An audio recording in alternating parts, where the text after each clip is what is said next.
Hey guys, welcome back to Ek Academy. So in the last video we have discussed about the electrolysis and the electrolytic cell, right? In this video we are going to start with the Faraday's law of electrolysis cell. Now let's see what do you mean by electrolysis. So electrolysis, as we know, this is the breaking of the ions. This is the breaking of, basically we can say, electrolytes into its constituent ions. So if we have any electrolyte, let's say AB, and we are supplying electricity to this, so this is getting converted into A plus B minus. So this process will be called as electrolysis. Now let's see what are the laws of Faraday's law of electrolysis. So Michael Faraday, he actually did the quantitative. He actually talked about the quantitative aspects of the chemical reactions by means of electrolytics. So Michael Faraday gave two important laws, and those laws we are going to discuss in this video. So before that, let's talk about the Faraday. That is basically a unit, right? Faraday unit. We are going to talk about the Faraday unit, not the scientist Faraday. So what happens actually, we all know that the charge on one electron is equal to 1.69 into 10 raised to minus 19 coulomb. So this is the charge on one electron. But if I say the charge on the 1 mole of electron will be how much? So 1 mole is equal to 6.023 into 10 raised to 23, right? So this is the 1 mole. So the charge on 1 mole of electron will be this multiplied by this. So that will be equal to around 96500 coulomb. And that is called as 1 Faraday. So 1 Faraday is equal to 96500 coulomb. What is the application of this? We are going to use this Faraday unit in the Faraday's law of electrolysis, right? So that's why this is very important, and you should know this concept, and lots of questions have been asked from this Faraday's law of electrolysis. We will discuss all of them in this video, right? So keep watching complete video, and definitely you will understand all the concepts of Faraday's law of electrolysis. Now let's see what will happen. If I talk about the first law of electrolysis, so that is what? That says that the mass of the substance deposited on the cathode is directly proportional to the charge supplied. So W, if W is the weight of the substance deposited on the electrode, so this is directly proportional to the charge supplied. So this is the first law of electrolysis. So weight of the substance is directly proportional to the charge supplied on that electrode. So we know that Q is equal to IT, where I is current and T is time in second. This is in second and this is in ampere. Please remember, because unit conversion are very important in the physical chemistry. If you don't know unit conversion, so definitely you are going to face a lot of problem. Now let's see what will happen. If I will remove this proportionality, so there will be one proportionality constant, so W will be equal to ZQ. So Q is equal to IT, so W will become ZIT. So W is equal to ZIT. Got it? Understood? W is equal to ZIT. Now what is this Z? This Z is proportionality constant, but we also call it as electrochemical equivalent. This is called as electrochemical equivalent. Got it? Now let's see. What is this electrochemical equivalent? If I is 1 ampere and T is 1 second, then what will happen? W will be equal to Z. So electrochemical equivalent of any substance is equal to electrochemical equivalent of any substance is the, actually we can say, is the weight when we supply 1 ampere current for the 1 second only. If I supply 1 ampere current for 1 second, so whatever the amount of substance will be deposited, that will be equal to electrochemical equivalent of that substance, right? Clear? Understood everything? Now let's talk about the second law of Faraday's. So Faraday's second law of electrolysis. So what does that say?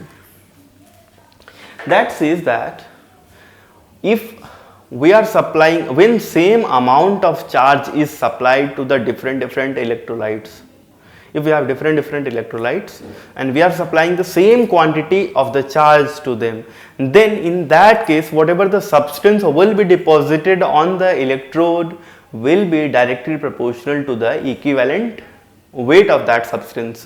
One more time, whenever if we are supplying the same quantity of the charge to the different electrolytes, so in that case whatever the amount of substance will be deposited on the electrode will be directly proportional to the equivalent weight of that substance, right?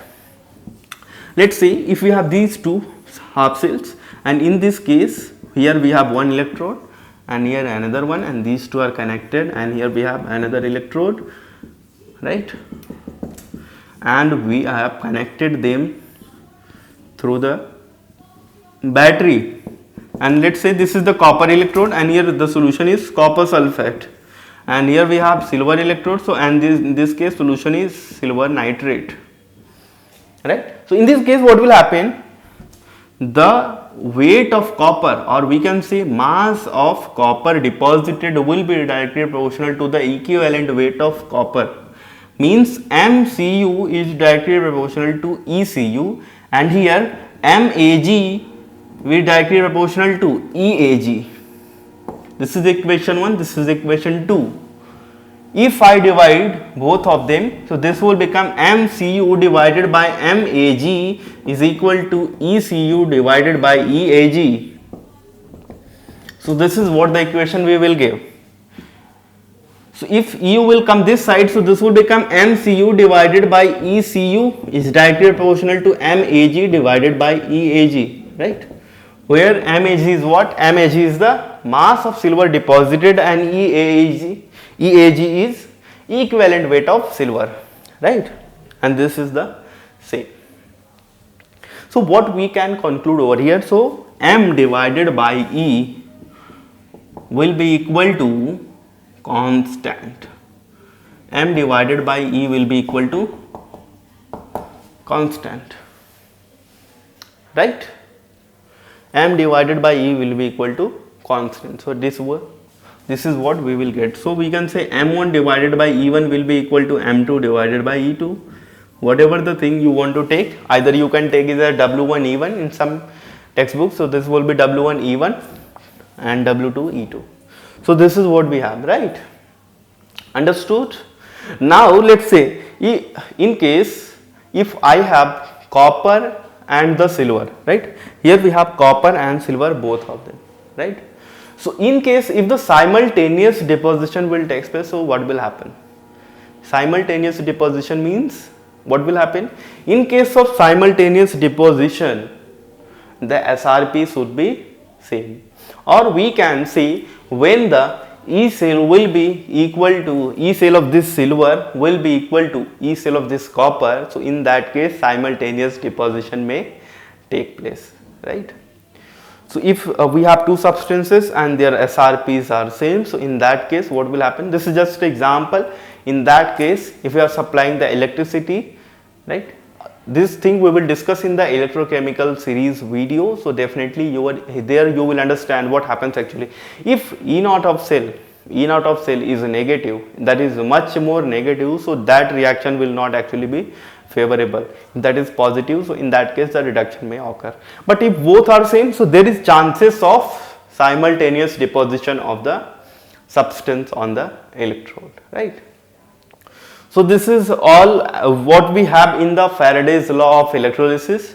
So we discussed the first law of electrolysis and the second one as well. And now we will solve some previous year question based on these all concepts whatever we have learned now, right? So now let's see the question. The question is given, you have been given Ag plus 1 electron is consumed and Ag is formed and E naught value is 0.50 volt, and here we have Cu2 plus which is accepting 2 electrons and E naught is 0.34 volt, and a 100 ml solution is 1080 mg with respect to Ag plus and 635 mg with respect to Cu2 plus. Means the weight of Ag plus is 1080 mg and here the weight of Cu2 plus is 635 mg, right? If 0.1 mg Ag plus left in the solution is considered to be complete deposition of Ag plus, the cathode potential so that no Cu is deposited, right? So to solve this question you should have a good knowledge of actually the electrochemical series, right? So you should know all the concepts of the electrochemical series and we will discuss each and everything, each and every aspect of the reaction and SRPs in the electrochemical series.